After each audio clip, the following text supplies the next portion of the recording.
আপনাদের সাথে একটি ম্যানুয়াল ওয়াশিং মেশিন নিয়ে আলোচনা করব, যারা নিত্য নতুন কাজ শিখতেছেন তাদের জন্য আর কি।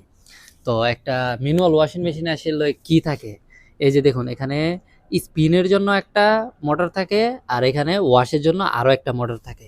আর অটোমেটিকে শুধু একটা মোটর দিয়ে দুটো আর কি চলা হয়। এই যে দেখুন এটা হলো স্পিন আর এটা হলো ওয়াশ। তো এই যে দেখুন এখানে দুইটা মোটর আমি খুলে রাখছি। এই যে এটা হলো আপনার স্পিনের মোটর আর এটা হলো ওয়াশের মোটর, মানে জাস্ট এই দুইটা মোটর।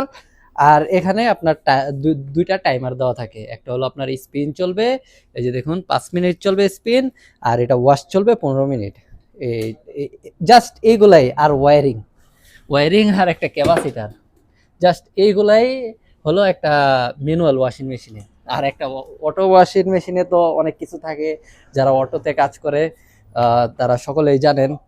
এরপরও আপনাদের যদি জানার ইচ্ছা থাকে আপনারা জাস্ট কমেন্ট করবেন আপনাদের কেমন ভিডিওর প্রয়োজন, আমি আপনাদেরকে ওই রকম ভিডিও বানিয়ে দেওয়ার চেষ্টা করব। আমরা আসলে সবসময় এই ম্যানুয়াল ওয়াশিং মেশিনগুলোর কাজ ধরি না, যখন কাজ না থাকে তখন আর কি এগুলার কাজ ধরে থাকে। এই যে দেখুন আজকেও 3টার কাজ ধরছি, মানে এমনিতে এই ম্যানুয়াল গুলার তেমন কাজ ধরি না, কারণ এইগুলাতে তেমন আর কি টাকা পয়সা বেশি পাওয়া যায় না। তো যাই হোক, সকালে ভালো থাকবেন, সুস্থ থাকবেন।